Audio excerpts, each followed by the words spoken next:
Good day everyone, my name is Christina de Peralta. So, I'm going to discuss what is radical, parts of radical, and how to solve radical. So, do you have an idea on what is radical? So none, let's define what is radical. What is radical? Radical is the opposite of exponent that is represented with a symbol also known as root. It can either be a square root or a cube root, and the number before the symbol or radical is considered to be index number.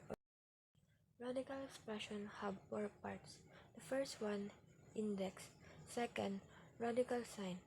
Third, vinculum. And fourth, radical. First, radical sign indicates that a root like square root, cube root, etc. of number or expression is being taken. Second, index, the number of the root to be taken. Third, vinculum, the line above the radical.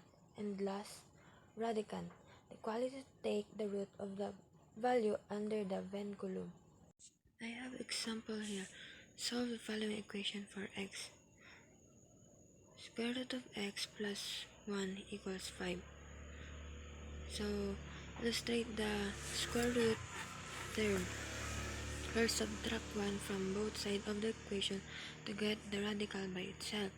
So, square root of x equals 5 minus 1.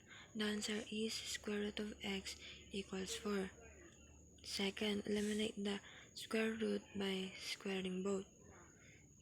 Square root of x squared equals 4 squared. So, the answer is x equals 16. Third, test the solution by plugging x equals 16 back into original equation. So, square root of 16 plus 1 equals 5.